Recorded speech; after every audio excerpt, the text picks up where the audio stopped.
Салют, піпл! З вами Human, мінус один окупант і мінус один колаборант, і як завжди, ковточок смачної та корисної інформації для вас.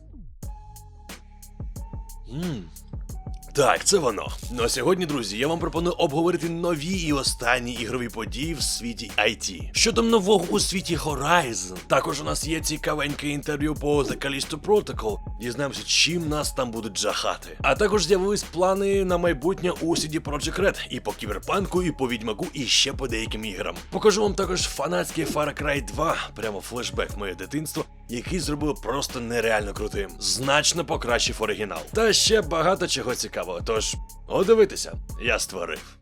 Ну, я думаю, вже багатьом з вас відомо, що цього року Guerrilla Games оновлювало Horizon Forbidden West, причому вже кілька разів, і ще й з такими функціями, як нова гра плюс та з підтримкою VRR. Але більш нічого істотного вона ще не анонсувала. Поки що. Проте от вогню в новину мережу додав актор Ленс Рідік, який грає персонажа Сайленса в грі. І у дописі в Twitter він написав: наполегливо працюємо на сесії для Horizon Forbidden West. Тож ми бачимо, що на фотографії допису актор одягнений в костюм для знімання руху та з білими крапками на обличчі для запису анімації. Ну і наразі ж мережею ширяться саме скріншоти цього допису, адже сам твіт актор поспішно видалив. Також хотілося б звернути увагу на хештег, який актор додав до свого повідомлення Horizon Forbidden West. І тут стає очевидним, що новий контент має розробляти саме для Forbidden West. Ну а я вам нагадаю, що Guerrilla Games випустило доповнення до Horizon Zero Dawn під назвою Frozen Wilds через 9 місяців після базової гри. І це відкрило цілу нову область карти та перейшло в історію племені Банук і підсистеми Гефест та Геї. Тож цілком можливо, що Guerrilla робить те саме для Forbidden West, і деякі навіть думають, що DLC може називатися Burning Shores. Ну,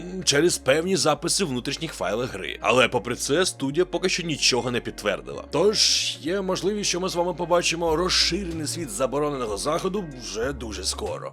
Але одні чутки перетікають в інші, тож у мене по Horizon для вас є ще інформація. Нещодавно ігрове видання MP First, посилаючись на свої джерела, повідомило, що для PS5 готується ремейк Horizon Zero Dawn. І хоча поки що на 100% не зрозуміло, чи буде це повний ремейк, як, наприклад, це було у нещодавній The Last of Us Part 2, або ж просто ремастер. Однак деякі деталі свідчать про те, що він більше схиляється до останнього. Тож у звітах, які опублікувало ігрове видання, стверджується, що ця нова версія додасть, скажімо так, функції спеціальних можливостей, графічні режими та покращення якості життя в сам ігровий процес. Тож у певному сенсі здається, що це наче просто, покращення оригіналу. При цьому до доданих оновлень Horizon Forbidden West. Крім цього, виданню MP First повідомили, що велика увага поділяється покращенню графіки, яка з'явилася в сиквелі. Також будуть доступні різні графічні режими. Ну і це зрозуміло, оскільки в більшості ігор для PS5 є режими продуктивності та якості. Щоб скористатися перевагами VRR. Тобто, простим язиком, це зміна частоти оновлення. А от зміни у геймплеї,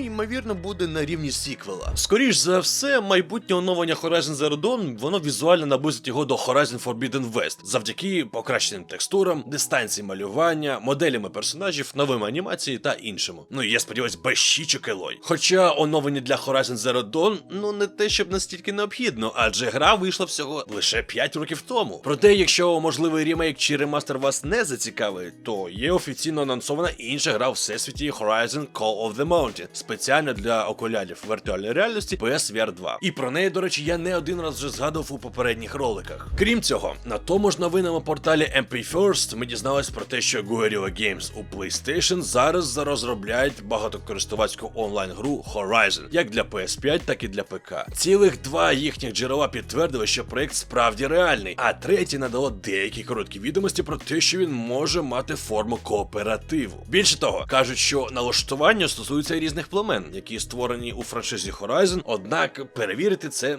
на жаль, не вдалося. Тож, я думаю, залишимо це також у рубриці чутки. Поки що. То як вам? Хочете ремейк Horizon? Чи краще побігати в кооператив з друзями? Пишіть в коментарях. А пам'ятаєте, друзі, я вам нещодавно розповідав про ігрові адаптації. Типу ігри, які можуть бути у кіно, та також у серіалах. Так от тепер є дещо більш круте, і це проєкт Bros Movie. Це український україномовний блогерський канал з короткометражними фільмами, з цікавими сюжетами, фантастичною грою акторів, а також з драматичними розв'язками, з догматичними. От що ти тут таке написав? Тіп, та скажи, взяв та й все. Bros Movie знімають виключно непрофесійних акторів, щоб зробити фільми максимально близькими до реального життя. Проте, враховуючи рівень їх майстерності, ви навряд побачите різницю. Отже, вас очікуватимуть серіали, чи фільми, чи то взагалі саги. Ми просто знімаємо кіно. Добре, що ж кричати то одразу. Тож, друзі, підписуйтесь на цих крутих хлопаків, буде круто. Ну і, звичайно, передавайте вітанечка на дядька Х'юмана. Ну а ми з вами продовжимо, і тепер я вас полякаю штучним інтелектом. Навіть якщо він у грі. Ну так от, у своєму недавньому інтерв'ю для порталу VG247, технічний директор із Striking Distance, його звати Марк Джеймс, так от, він розповів багато цікавого. І ми вирішили перекласти для вас деякі цікаві тези. Ну, наприклад, він зазначив, що команда розробки вона створила приголомшений штучний інтелект для гри. І далі пряма мова. У нас приголомшивий штучний інтелект. Наш штучний інтелект іноді приймає рішення не атакувати вас. Замість цього він стрибне у вентиляційний отвір перед вами, але так, щоб ви це бачили. А тоді він чекатиме. І коли він вирішить, що ви не звертаєте увагу на нього, то атакуватиме з іншого боку. Так от Джеймс додав, що вся гра має повну вентиляційну систему, з якої створіння можуть входити і виходити. А значить, ви можете повернутися в коридор і побачити зламану вентиляційну решітку, яка лежить на землі. А піднявши очі догори, ви побачите дірку у стелі. І тепер ви залишаєтесь з цим некомфортним відчуттям, що десь поряд є небезпека. І за словами Джеймса, це підіймає градус напруги.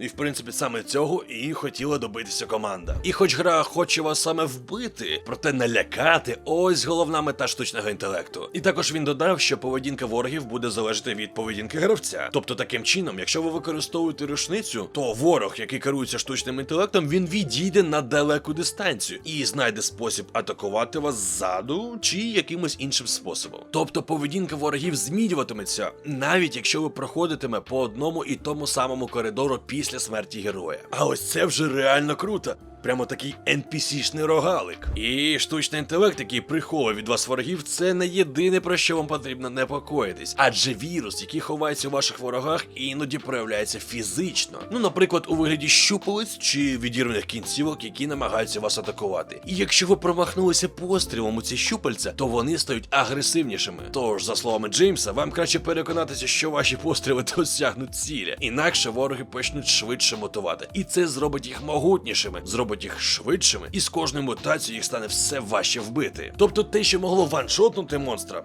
тепер вже не вб'є його так швидко. І ось ще що цікавого нам розповідає Джеймс. У нашій грі все ще є ця дивовижна система крові, як у Dead Space. Тож ви можете відстрілити кінцівку ворогу, але якщо ви не поцілите з першого разу, то він мутує. І тоді він просто відростить цю кінцівку і стане ще більш агресивним. Тож тепер, друзі, вам доведеться дуже точно розраховувати і свої сили, і, звичайно, набої. І до речі, а ви вже готові? Адже реліз самої гри The Callisto Protocol, він відбудеться у нас 2 грудня, вже скоро-скоро, на ПК, на PlayStation та на Xbox. Ну і ми 100% з вами будемо його проходити. Здається, ця гра зараз коштує у нас 800 гривень, 799 гривень у Steam. Це стандартне видання, можливо, є і подорожче. Ну і я думаю, ми з вами зустрінемося на кепських стрімах. Human Was Кепські стріми — це мій другий канал, де ми з вами проходимо ігри, підтримуємо українських розробників ігор. І там, я думаю, 2 грудня ми з вами почнемо проходити The Callisto Protocol. Тож доєднуйтеся, активні посилання в описі під відео.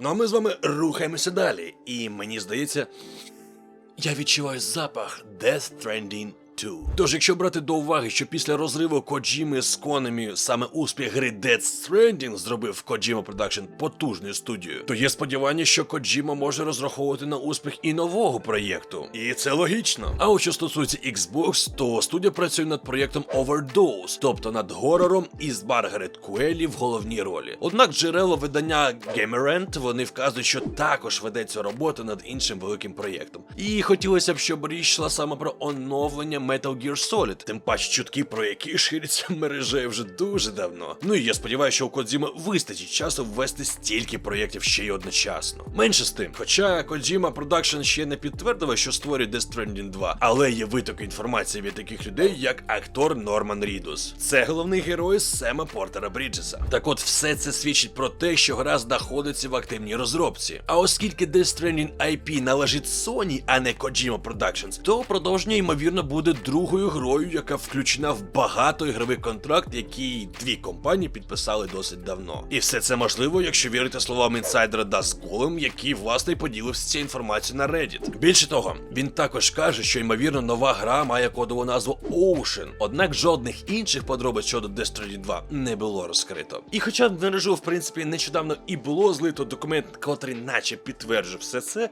я б не поспішав. І вам не раджу. А от найцікавіша частина інсайдера полягає в тому, що Sony і Kojima Productions мають контракт на кілька ігор. Саме за цим контрактом був випущений Death Stranding, і згідно з його умовами має бути випущена ще одна гра. Незалежно від того, чи є ця гра Death Stranding 2 або ні, контракт закінчиться після виходу другої гри. Тож на цей час Sony і Kojima Productions, вони очевидно ведуть переговори про те, чи продовжити, чи поновити цей контракт, а чи просто дати йому закінчитись. І якщо контракт не буде продовжено, то Death Stranding 2 може стати останньою ексклюзивною грою для PlayStation, яку ми отримаємо від Kojima Productions. Ну а на момент запису цього відосу ні Sony, ні Kojima Productions вони нічого не підтвердили та й не спростили. Але, друзі, ви можете завжди написати в коментарях, можливо, вже є якась нова інформація або я щось прогавив. Тож пишіть, дізнаємося разом. Ну а ми рухаємося знову далі. Для тих, хто не знав, то кажу, що за словами розробників і видавців Iron Gate і Coffee Stain, реліз Xbox запланований на весну 2023 року. І логічне питання, а те, що популярна гра про виживання вікінгів Valheim поповнить ряді PC Game Pass і вже доступна в Microsoft Store із певним кросплеєм. Більше того, також Valheim отримав новий патч 0.211.7, який і додав підтримку кросплею. І саме ця функція дозволить гравцям з різних платформ разом досліджувати фентезійний світ гри. Ну а наразі Valheim нині доступний на Windows та Linux. А отже, ми можемо встановити гру лише на ПК або Steam Deck. Однак гру планується запустити на Xbox вже навесні 2023 року. Саме тоді кросплей гра стане особливо зручною для гравців, які намагаються грати на Xbox і ПК. А от сам Альберт Севстрьом, це віце-президент із видавничої діяльності компанії Coffee Stain, і от що він сказав: Valheim має бути царством, яке можна досліджувати з друзями. Ми захоплюємося зусиллями Microsoft, які намагаються об'єднати гравців у всьому світі за допомогою такої великої бібліотеки ігор, які ще й доступні в одному місці. Тож перенесення гри на ПК Game Pass і Microsoft Store є важливим кроком для нас, оскільки ми рухаємося до запуску Valheim на консолях Xbox вже наступного року. І до речі, у березні видавець Coffee Stain пожертвував 207 тисяч фунтів стерлінгів. Це приблизно 250 тисяч доларів. Все це пішло кільком благодійним фондам, включаючи як Save the Children і Червоний Хрест. Ну і звичайно, частка грошей пішли на допомогу Україні після вторгнення Росії. Хоча у статті ресурсу enemy.com не було вказано, чи це Міжнародний Червоний Хрест, чи Український Червоний Хрест. Ну а тепер, друзі, я пропоную вам рухатись до наших сусідів-поляків. І от ще на початку жовтня компанія CD Projekt Red офіційно показала свою roadmap на плани студії. Тож на цей час в нас анонсовано продовження Cyberpunk під кодовою назвою Orion. Тож так, компанія хоче продовжувати розвивати світ модифікованого майбутнього, та і я не думаю, що фанати Неону та ноу-хау проти. І хоча в заяві немає жодної згадки по багатокористувацький режим в Cyberpunk, однак серед серії анонсів було те, що CD Projekt Red запровадить багатокористувацький режим у більшості своїх майбутніх ігор. Чи можемо ми вважати, що це стосується саме сиквелу гри Cyberpunk 2077? Ну, поживемо, побачимо. Але окей, давайте завершимо з кіберпанками і переходимо до Відьмака.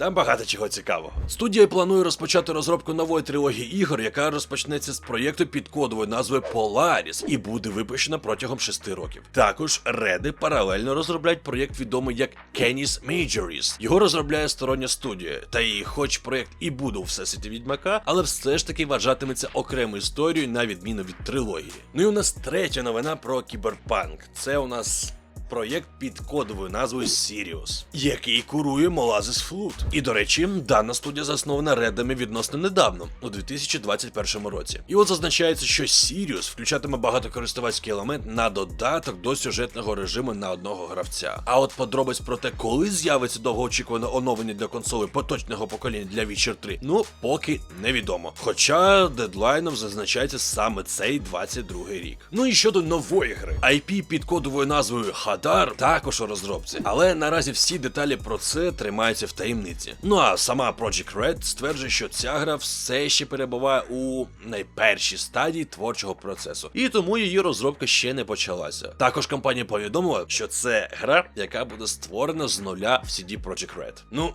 як вам? Про що вам каже назва Хадар? Давайте з вами пофантазуємо, якою може бути взагалі абсолютно нова гра від CD Projekt Red. Напишіть, будь ласка, в коментарях, що це може бути, а найкреативніші, або найзалайканіші, або найпросто крейзі варіанти ми з вами знову подивимось в коментарях наступного відосу, виділимо краще. Погнали!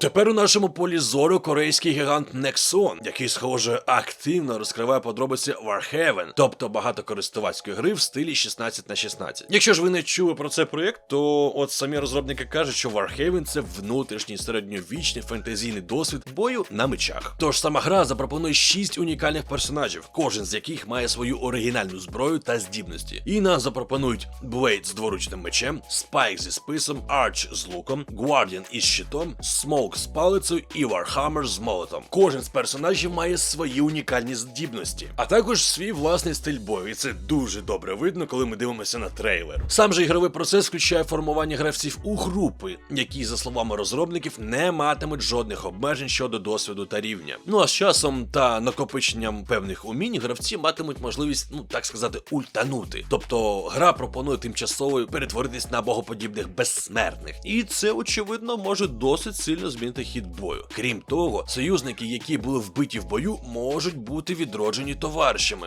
по команді, або швидко відродити вцілілих союзників поблизу. Ну і якщо вам все це подобається, то я вам додам, що гра виходить у відкритий бета-тест, починаючи з 12 жовтня, і закінчуючи 2 листопада у Steam. Тож ви можете спокійно запросити доступ до бети. Але, друзі, враховуйте, що там немає української мови, тому доведеться грати англійською. Про те, щоб вам було цікавіше та легше грати, ви можете це зробити разом. Саме для цього ми створили Discord сервер HumanVast, де ви можете знайти собі друзів для катки, поспілкуватися за ігри, ПК, залізо, ну і на багато різних тем. І взагалі, у нас дуже душевно і по-домашньому. Уходити не хочеться, бо швидко звикаєш. Тож, якщо що, то активне посилання в описі під відео. Ну а тепер, друзі, я вам пропоную трошечки говорити не про ігри, а про те, чим ми з ними взаємодіємо, чим граємо. І хоча Xbox, власне, я не маю, все ж таки мені здалася ця новинка дуже цікавою. Першим інформацію про появу нового контролера Microsoft опублікувала Espia de Ofertas в Twitter. А от у дописі ми з вами можемо прочитати наступне. Здається, я щойно знайшов контролер Xbox на Amazon, про який Microsoft ще не оголосила. Тож ми з вами можемо побачити, що нова панель є стандартним контролером Xbox серії SX. А от що дуже незвично в цьому контролері, так це те, що він має металевий ефект. І згідно з написом на пакуванні, сріблястий контролер має сюрреалістичне мерехтіння і змінює колір під час світла та руху. Самі ж текстуровані рукоятки мають унікальний кольоровий дизайн, а задня частина контролера повністю чорна. При цьому всі кнопки зроблені білими і сірим акцентами. І до речі, Microsoft одразу на наступний день підтвердила, що так, це не фейк, це реальний контролер. А також зазначила, що він одразу був доступний до придбання. Тож, немає кращої реклами, ніж от такі видуки. Хоча не знаю, як вам, а мені, чесно кажучи, контролер сподобався.